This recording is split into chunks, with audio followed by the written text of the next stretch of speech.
I'm just wondering how much worse is this than other ways of giving the money away to get votes? Well, not much, to tell you the truth. And from the NXT studio in Southern California, this is the Power and Market Report. I'm Albert Liu. I'm joined today by Dr. Mark Thornton. He is a senior fellow at the Mises Institute in Auburn, Alabama. He's also the author of The Skyscaper Curse and How Austrian Economists Predicted Every Economic Crisis of the Last Century. He joins me today from the Mises Institute. Mark, thank you very much for joining me once again on the Power and Market Report. How are you? Albert, I'm fine, and I feel great to be back on your program. It's great to have you back, sir, and I want to talk to you first about the book. We've talked about the Skyscaper Curse before, and this is a very, I guess it's a great visual, not only is it a great economic indicator, but it's a great visual tool of sort of excess malinvestment and how that can be used to predict economic crises. So can you just tell us what this book is about? Well, the first half is about the Skyscaper Curse, which is essentially the world's new record-setting skyscrapers occur during a period of great monetary expansion, and inevitably this is going to result in an economic crisis, which is referred to as the Skyscaper Curse. And it's something that I didn't initially discover, but I've been promoting it and following it, and now I've written a book about it. And basically what I found is that while most people, students and laymen alike, are not really concerned or interested in economics, the skyscraper is something that people have a fascination with. Like the railroads of the past, skyscrapers are the leading cutting edge of free market capitalism. And so it grabs people's attention. Then when you tell them about the curse, it really wraps them up.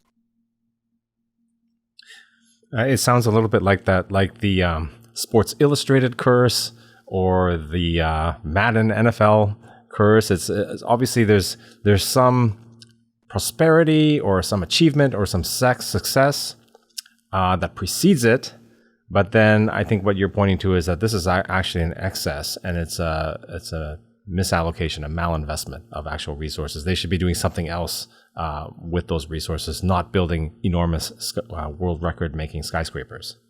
That's absolutely right.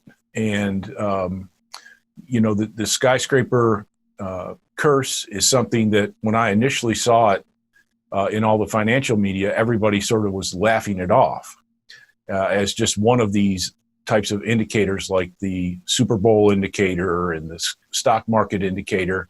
But I saw the connection between the building of skyscrapers to set new records and economic crisis. And that connection is the Austrian business cycle theory, which says that if central banks and banking systems engage in excessive lending at ultra low interest rates, that they're going to start building things that are inappropriate for the economy and consumer demand, and ultimately will be exposed as a bad investment. And so that connection, everybody else in the financial media dropped the Skyscaper Curse as of, I think it was 1999. But I've continued to write about it and to continue to show its relevance and its illustrative purpose that helps explain why we have business cycles. Yeah. Now, there's other things that I guess that are easy to identify and then are bad economic decisions, but they don't necessarily tip you off on recessions or depressions. And one thing I'm thinking about is hosting the Olympic Games, which is obviously it's very expensive and it tends to indebt the people who host the games. But it's people don't talk about an Olympics curse, I don't think, do they? And does that have to do with the interest rates and the fact that you can have an Olympics without sort of central bank activity, and that these skyscrapers, they tend to be aligned with low interest rate environments and distortions in banking and money? Yeah, the Olympics is not a business cycle phenomenon, but it is a misallocation of resources, and it's a bad investment, basically. Everybody knows that getting into the bidding to become the next Olympic city. But basically, by bidding, you require the government to invest an enormous amount of money in facilities primarily, but accommodations, infrastructure, security, and so forth. But it's only going to be used for a very short period of time and then largely go unused or underused for the rest of its useful life. And so that's a different kind of phenomenon. The business cycle is when easy money, easy credit, ultra low interest rates encourage not only a much larger amount of investing, but investing in new, longer vision projects, so that when the interest rates are low, your discounted present value of all the future revenues that go into projects, it makes these really long run projects look much more profitable than they ultimately will be when interest rates rise, monetary policy is normalized. All of a sudden those financial calculations turn a big profit into a big loss. I'm going to shift gears for a minute, Mark, here. Do you know of a gentleman named Andrew Yang who has had put his hat in the ring and put forth a presidential platform that includes, among other things, guaranteed minimum income? No, I have not heard of him. There are a lot of candidates announced, I'm sure, on the Democratic side.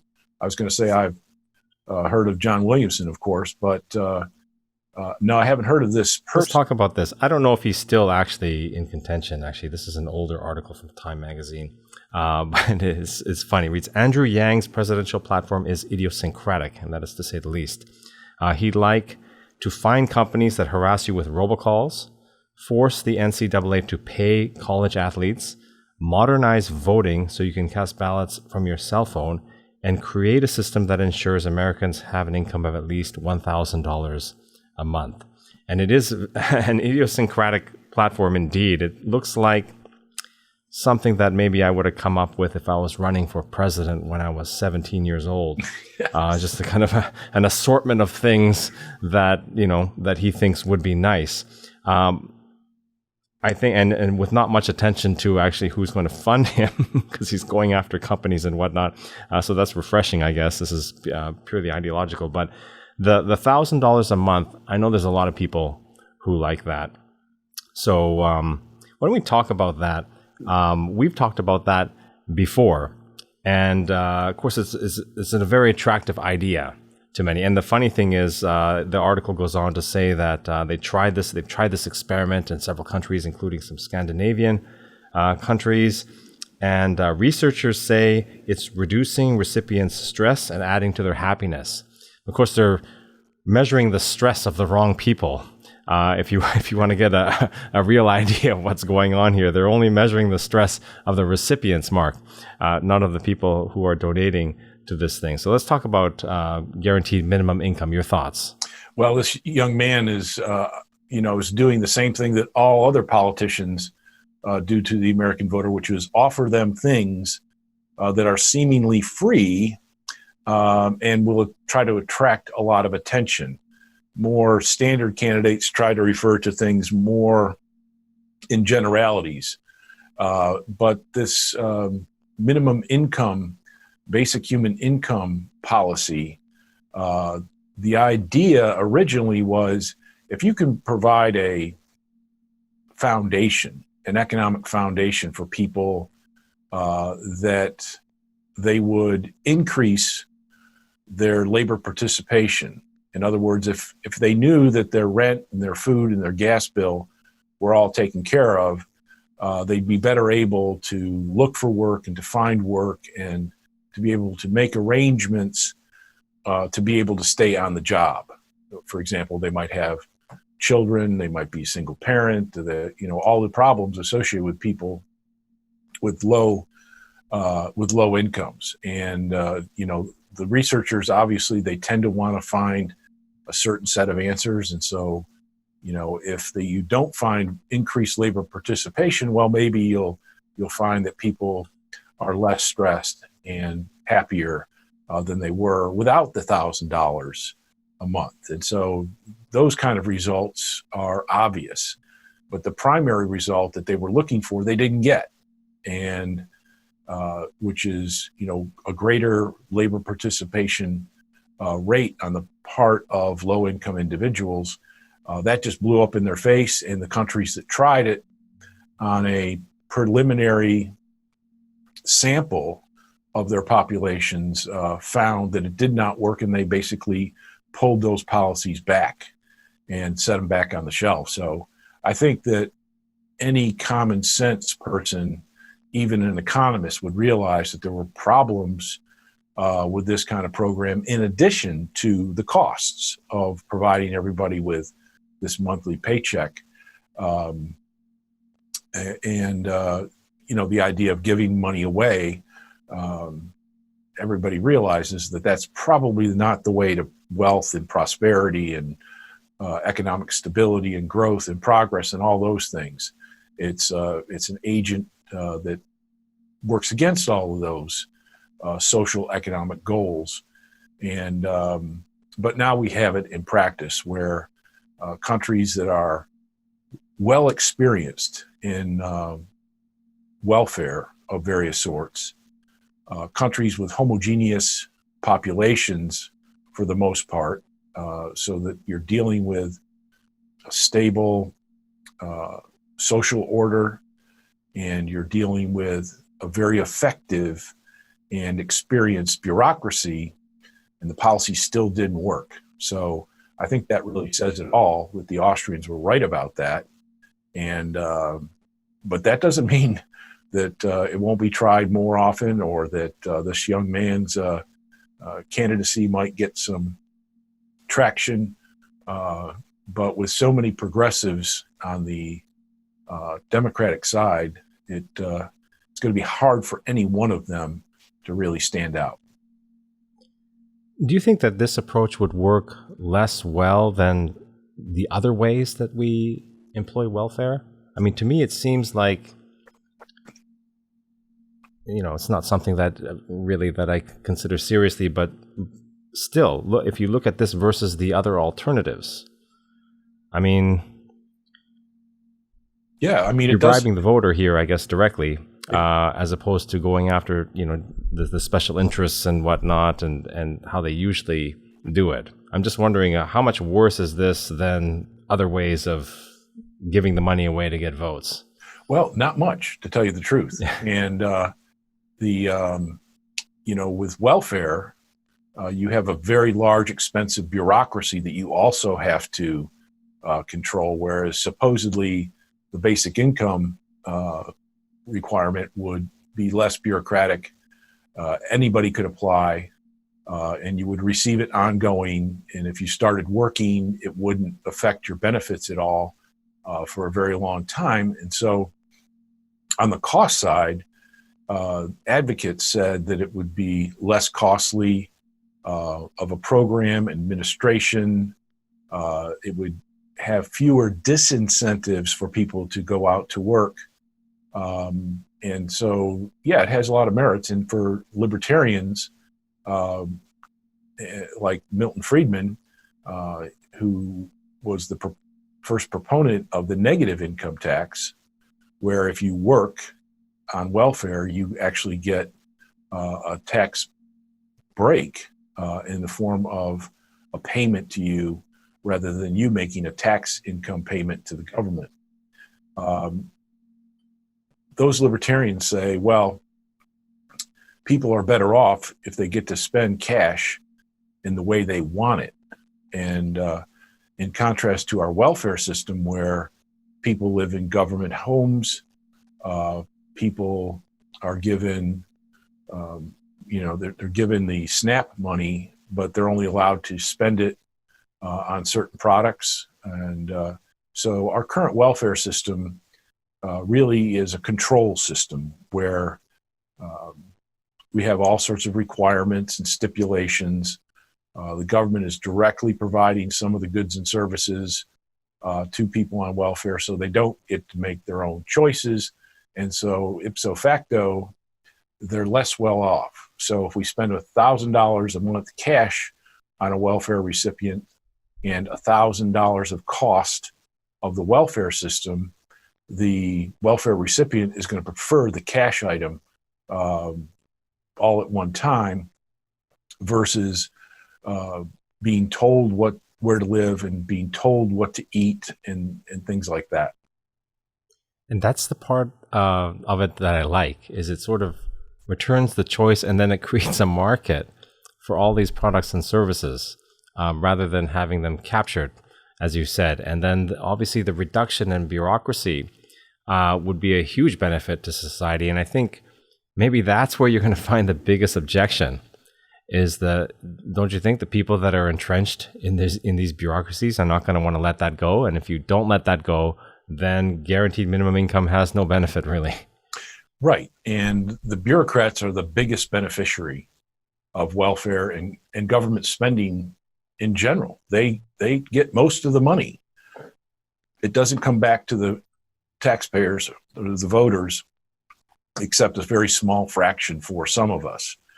And so the bureaucrats are the biggest beneficiary, and they're always, holding up all sorts of reform efforts, good and bad, in government. But people in general, moralizing people in general, have always still gone in that direction.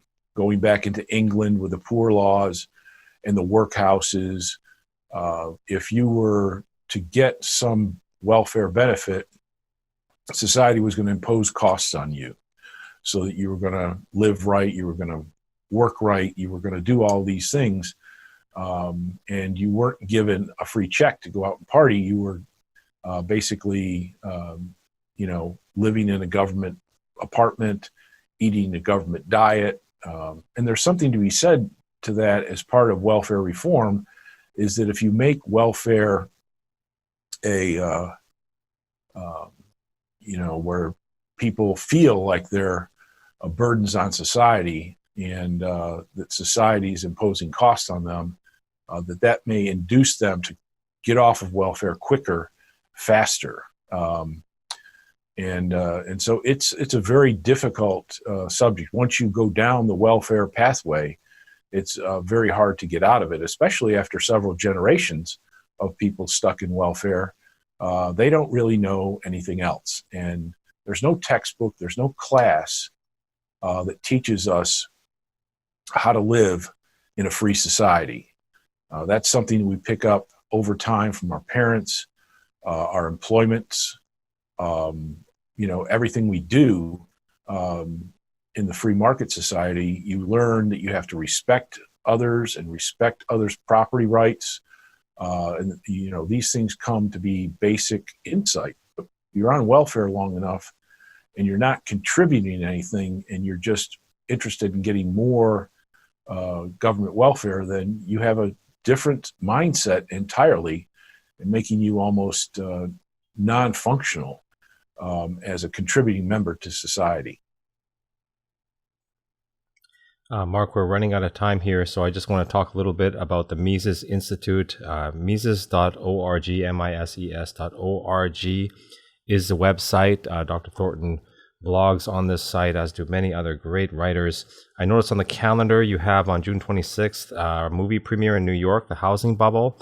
July 14th, you have Mises University 2019 kicking off. Is there anything else you want to talk to us about regarding the Mises Institute and what you folks are up to? Well, it's been great here. And over the last year or so since we last talked, we just finished up the Rothbard graduate seminar. And so we've got graduate students coming in from around the world doing research and debating the ideas this year of Murray Rothbard's treatise, Man, Economy, and State. And we have our summer fellows in. They're diligently doing their research downstairs, hoping to sit in this booth talking with you someday. And we've actually added 4 new podcasts to the Institute's webpage over the last year or so. And, I've finally gotten to the point where I can't possibly keep up with everything we do. So there's one podcast on there for doctors and people in the medical profession and medical administration. There's another podcast on there devoted solely to entrepreneurship, where you look at entrepreneurs and entrepreneur scholarships, and you look at try to ferret out some of the most critical points about particularly the idea of being a good entrepreneur or a successful entrepreneur. And then we have a podcast on there for history junkies called Historical Controversies with Chris Calton, and an amazing amount of great content and great narration about American history so far. And then of course we have Jeff Dice's premier podcast that's been recently reformatted to target academics and those who are interested in some of the deeper issues. You know, you've scratched the surface, so to speak, of Austrian economics, and now you want to sort of drill down and get to the foundations of all those things, because there is a bit of a disconnect between what is taught as Austrian economics and where Austrian economics came from and how it differs with mainstream views on very important topics, some of which we've discussed here today, including everything from interest rate theory to anti-capitalist mentality. So it's really a fascinating place to be and to work, and a lot of great things have been happening. And basically, the podcast at that level, they're really targeting different audiences and specific audiences that people are interested in Austrian economics. So we have one for that. Our fans and scholars are interested in history, particularly American history. And of course, entrepreneurship is the crucial foundation of everything in the free market economy. And of course, healthcare.